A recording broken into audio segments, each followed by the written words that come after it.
Hello friends, I'm Audrey Ann. Welcome to 1824 Walker Farmhouse, and I started a new vlog, Tea on Tuesdays. Thank you so much for being here. Thank you for your kind comments and all your emails. I read every one of them and answered them, and thank you so much. I'm glad that you like the farm news, and you were very interested in Miss Malaprop. The person that wrote that was, let me see, I wrote it down, Richard Sheridan, and he was born in Dublin, Ireland, became a playwright, was raised in England. I think they moved there when he was 7 or 8 years old, and he wrote a play, and it was called The Rivals. It was about Miss Malaprop, but a lot of you went down the rabbit hole with that. And I call myself Mrs. Malaprop since I'm married. So anyhow, that was very interesting, all the emails that I got about Mrs. Malaprop. So thanks so much. Well, I am showing you some of the video from outside, and Katie Mae just loves to be outside. And I did get quite a few emails and questions about what do you do with the animals and the sheep. Well, mine are pretty spoiled, I have to say that. I've been known to put molasses in warm water in the bitter cold. You know, if you have the sheep in the barn and you open the door, they'll go out. But they're smart enough. They'll come back in, and if not, they're okay. They got all that wool. Sometimes you'll see pictures of 4 inches of snow on top of wool. My gals are sort of old, so I do watch, and I have some slippy spots. So it's just like common sense, like anything else.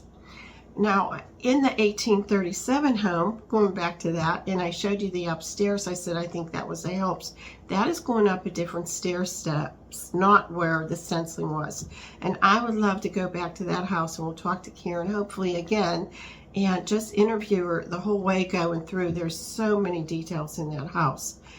So thanks for watching that. Today, when I'm done here, I'm going to have tea with David, but I love to decorate with teacups, and that could be a whole nother video of decorating with tea accessories, and you know, this could be 3 hours, but I just want to go over some of the things that I thought is very interesting about tea and the custom of tea and the history of tea, and some things that surprised me when I went down that rabbit hole about tea.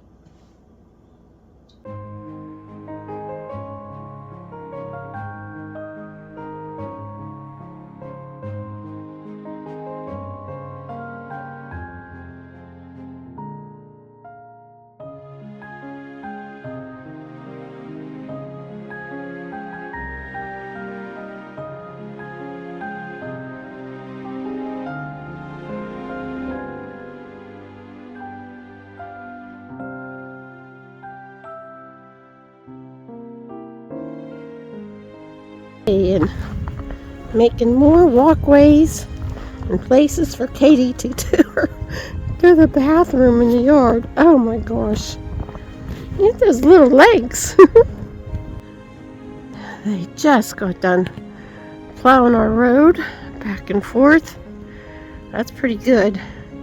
I live on a country road that's 3rd priority, so that's exciting. But they plowed in our neighbors, but Dave plowed them out. Thank you, honey.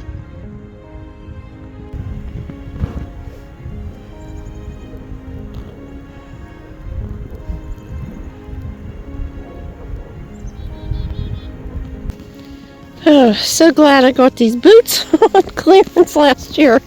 There is absolutely nobody on our road. Nobody. This is my footprints. Nobody has been on our road. It's so pretty in the winter to walk, though. And you can't even see. Most of the Walker House's snow is so high, and you usually can see it. Okay, back to check on my babies. Okay.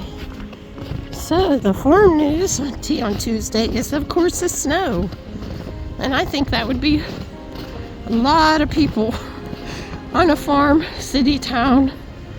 Oh, it's blowing. It's crazy out. But we are safe and sound. I'm just so thankful we have electricity, because if that goes out, it's not good. Because we're all electric, because we don't have gas. So our water, we lose everything. I drew so much water before this storm, trying to be prepared. And if we have to, we can always sleep in front of the fireplace in the house if we have to. Oh, but it's so beautiful, isn't it? It is so beautiful. And it is so cold out. Oh, I don't know what degrees it is. It's snowing again. Oh my goodness.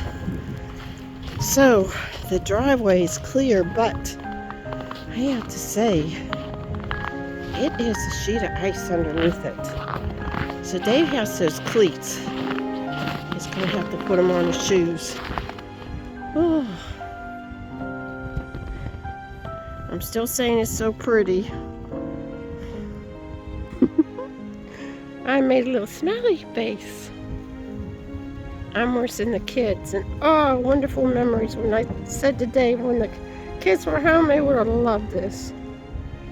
I hope my grandchildren are all having fun in it where they live. Oh, look how pretty. It always reminds me of snow caps. When the snow just sticks way on the top. Remember snow caps when you went to the movies? Is that what they were called? Oh, it's so pretty. It's starting to snow again. There she is in all her glory. She's made it 200 years in all kinds of weather.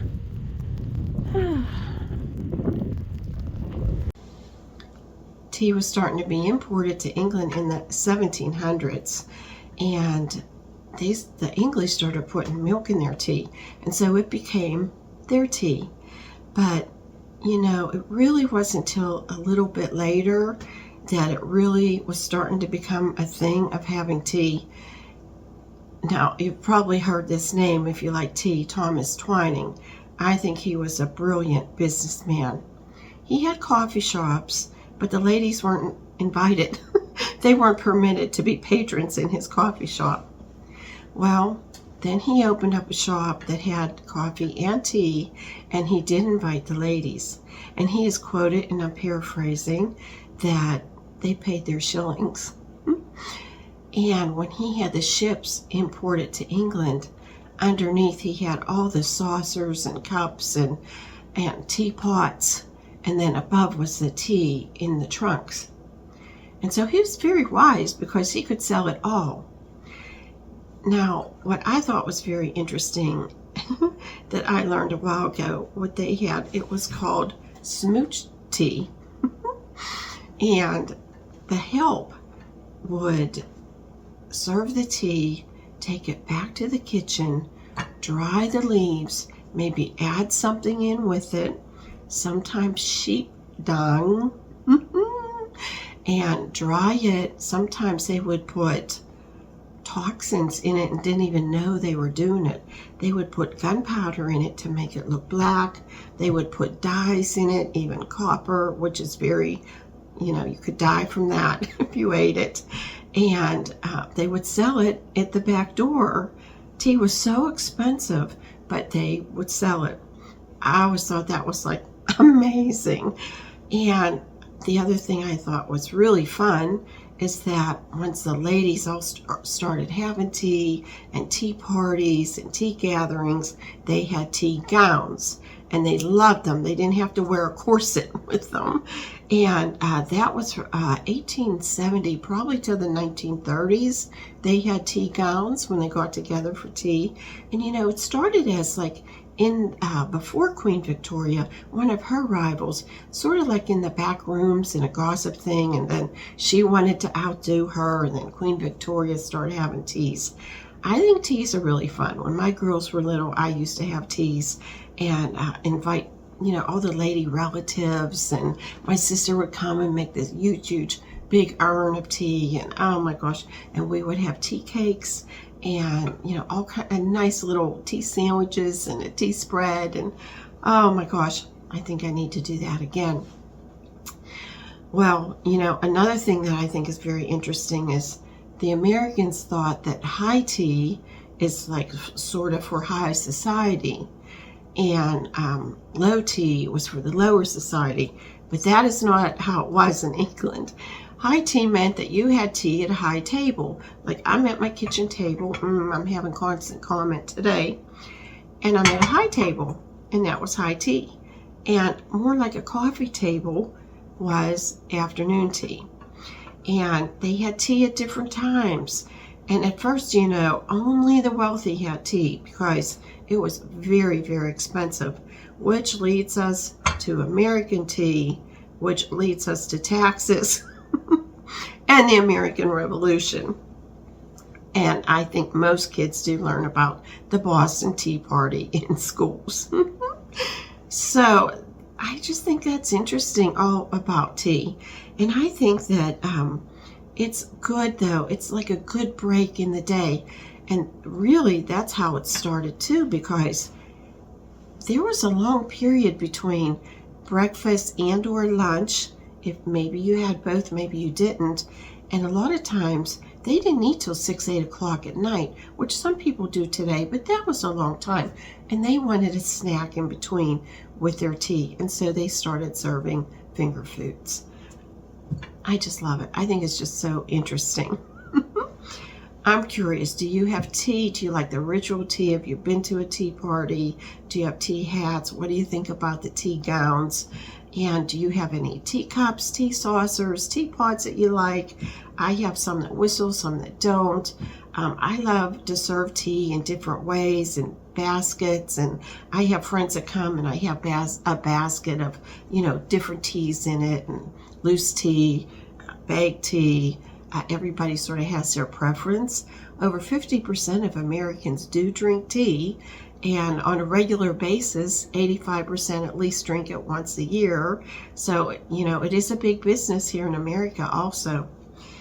Well, you know, going down this rabbit hole, I thought, oh, it would be so fun to make rabbit hole Miss Malaprop. I thought it would be fun to make little tea cakes, little pantry tea cakes.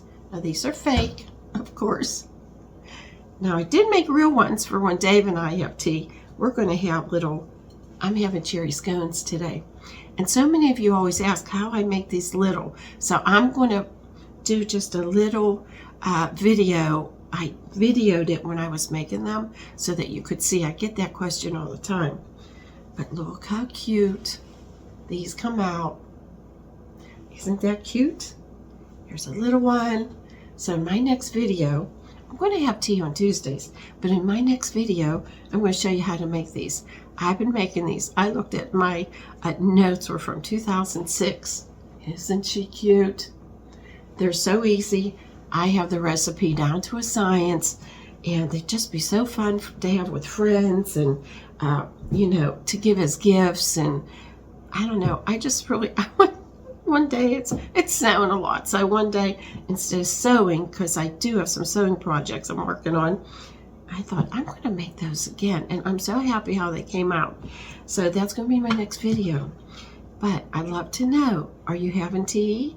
Are you a coffee drinker? I love it all. I love hot chocolate, coffee, tea, but I do like the ritual. I like the idea of sitting down and having tea without a television, without the radio on, you know, just talking to your friend, to your kindred spirits.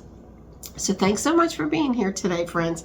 I will see you next Tuesday. Some of you asked about the windows in my front room, the dead-tail molding, and also I've been decorating a little bit for Valentine's Day, and I'm going to do that in the kitchen after the pantry cake. So have a great Tuesday, everybody. Stay safe and warm, and thanks for being here. Oh. And here's the tea on Tuesdays.